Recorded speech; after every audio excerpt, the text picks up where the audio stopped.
Hello friends, welcome back to our channel. ఈరోజు కార్తీక్ దీపం 2 episode చూశాక నాకైతే మైండ్ బ్లాక్ అయ్యింది. అసలు ఏం జరుగుతోంది? మనందరం ఎప్పుడెప్పుడా అని ఎదురు చూస్తున్న ఆ క్షణం రానే వచ్చింది. ఒకవైపు దాసు ఆవేశం కట్టలు తెంచుకుంది, మరోవైపు జ్యోత్స్న భయం పీక్స్కి చేరింది. శివనారాయణ గారి ఇంట్లో ఆ హాల్లో ఈరోజు ఒక ప్రళయమే జరుగుతోంది. ఎన్నాళ్ళుగా దాస్తున్న నిజాలు, కప్పెట్టిన కుట్రలు ఒక్కొక్కటిగా బయటపడే టైం ఆసన్నమైంది. అసలు దాసు డాక్టర్ని ఎందుకు కొట్టబోయాడో, జ్యోత్స్న చేసిన ఆ ఒక్క తప్పు ఆమె మెడకి ఎలా చుట్టుకుంది, కార్తీక్ ఎంత ఆపినా దాసు నిజం చెప్పేస్తాడా, అసలు శివనారాయణ గారి ముందు జ్యోత్స్న అడ్డంగా ఎలా బుక్ అయింది, ఈ హై వోల్టేజ్ డ్రామా గురించి మరియు రాబోయే ఎపిసోడ్లో జరగబోయే ఆ షాకింగ్ ట్విస్ట్ గురించి పిన్ టు పిన్ ఈ వీడియోలో మాట్లాడుకుందాం. పదండి వీడియోలోకి వెళ్ళిపోదాం. ఫ్రెండ్స్, ముందుగా ఈరోజు ఎపిసోడ్లో హైలైట్ సీన్ గురించి మాట్లాడుకోవాలి. ఆసుపత్రిలో ఏం జరిగింది? జ్యోత్స్న అతి తెలివితేటలు ఈసారి బెడిసి కొట్టాయి. డాక్టర్ హారికను కలిసి ఆ బ్లడ్ శాంపిల్స్ గురించి ఆరా తీయడం, ఆమెను బ్లాక్మెయిల్ చేయాలని చూడటం, ఇవన్నీ మనం చూసాం. కానీ ట్విస్ట్ ఎక్కడ ఉందంటే, ఇదంతా మన దాసు కంటపడటం. దాసు ఊరుకుంటాడా? అస్సలు ఊరుకోడు. ఎందుకంటే దాసు దృష్టిలో జ్యోత్స్న ఒక స్వార్థపరురాలు. తన కూతురి స్థానంలో ఉండాల్సిన జ్యోత్స్న ఇప్పుడు ఆ స్థానాన్ని కాపాడుకోవడానికి ఎంతకైనా తెగిస్తుందని దాసుకు తెలుసు. డాక్టర్ మీద దాసు ఆవేశపడే సీన్ చూస్తే నిజంగా గూస్ బంప్స్ వచ్చాయి కదా. డబ్బుకు అమ్ముడుపోతారా, రిపోర్ట్స్ మారుస్తారా అని దాసు నిలదీస్తుంటే నిజం తెలియకపోయినా ఆ ఆవేదనలో ఒక న్యాయం ఉందనిపించింది. కానీ ఇక్కడ కార్తీక్ ఎంట్రీ ఇవ్వడం, దాసుని ఆపడం ఇదంతా మనకు తెలిసిన విషయమే. కానీ ఒక్కసారి ఆలోచించండి ఫ్రెండ్స్, కార్తీక్ దాసుకు సర్ది చెప్పాడు, కానీ దాసు మనసులో ఉన్న అనుమానాన్ని పూర్తిగా పోగొట్టగలిగాడా? లేదు. అక్కడే అసలు కథ మొదలైంది. దాసుకి ఇప్పుడు ఒక క్లారిటీ వచ్చింది. జ్యోత్స్న ఏదో కుట్ర చేస్తోంది, సుమిత్ర గారి ప్రాణాలతో ఆడుకుంటోంది. ఇది దాసు సహించలేడు. అందుకే ఆవేశంగా డాక్టర్కి, కార్తీక్కి వార్నింగ్ ఇచ్చి బయలుదేరాడు. ఎక్కడికి? నేరుగా శివనారాయణ గారి ఇంటికే. ఇక సీన్ కట్ చేస్తే శివనారాయణ గారి ఇల్లు. ఇక్కడ మరో హైలైట్ సీన్ జరిగింది. పారిజాతం, జ్యోత్స్న, ఈ బామ్మ మనవరాలు ఎప్పుడు ఏదో ఒక కుట్ర చేస్తూనే ఉంటారు. కానీ ఈరోజు టైం బాగాలేదు. జ్యోత్స్న ఇంటికి వచ్చి పారిజాతంతో గుసగుసలాడుతోంది.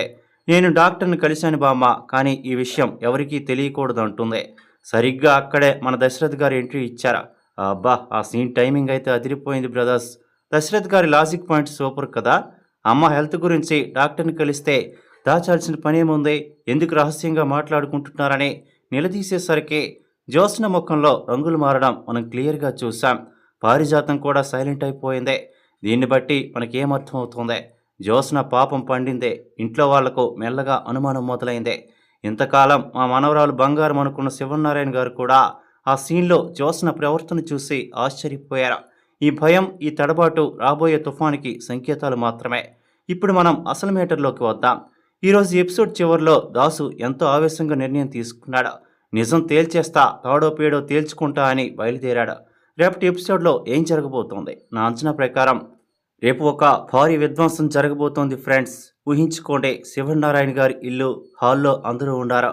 దశరథ జ్యోత్స్నని ఇంకా ప్రశ్నిస్తూనే ఉంటాడు. సరిగ్గా అప్పుడే దాసు ఎంట్రీ ఇస్తాడు. దాసు కళ్ళల్లో నిప్పులు ఉన్నాయి, నడకలో ఆవేశం ఉంది. నేరుగా వచ్చి హాల్లో నిలబడతాడు. అందరూ షాక్. ఏంటి దాసు ఇలా వచ్చావని శివనారాయణ అడుగుతాడు. కానీ దాసు చూపు ఎవరి మీద ఉంటుంది? జ్యోత్స్న మీద. దాసు నేరుగా జ్యోత్స్న వైపు వేలెత్తి చూపిస్తూ, నీ నాటకాలు ఇక సాగో జ్యోత్స్న అని గర్జిస్తాడు. ఆ ఒక్క డైలాగ్తో ఇల్లంతా సైలెంట్ అయిపోతుంది. జ్యోత్స్న గుండెల్లో రైళ్లు పరిగెడతాయి. పారిజాతం అయితే వణికిపోతుంది. దాసు కేవలం జ్యోత్స్ననే కాదు, పారిజాతాన్ని కూడా లాగుతాడు. ఈ ఇంట్లో జరుగుతున్న అన్యాయం, సుమిత్ర అమ్మగారికి జరుగుతున్న ద్రోహం, ఇదంతా నీ వల్లే అని నిలదీసే ఛాన్స్ 100% ఉంది.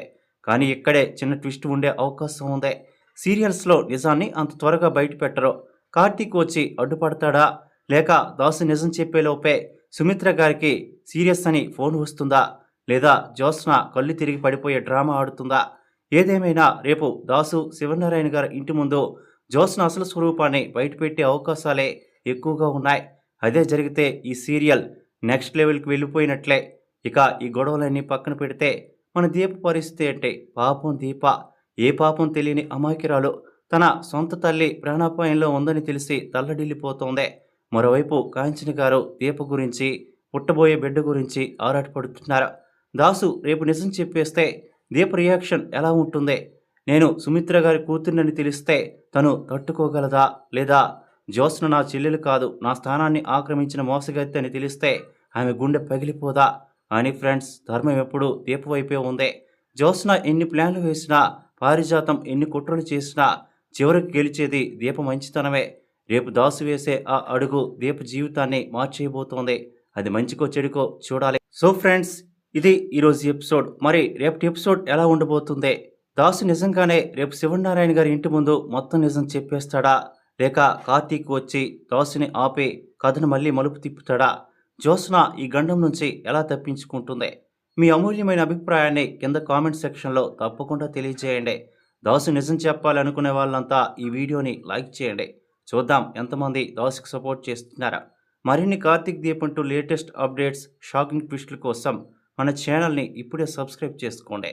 పక్కనే ఉన్న గంట సింబల్ని కొట్టడం మర్చిపోవద్దు. రేపటి రివ్యూలో మళ్ళీ కలుద్దాం. అంతవరకు సెలవు. Bye friends.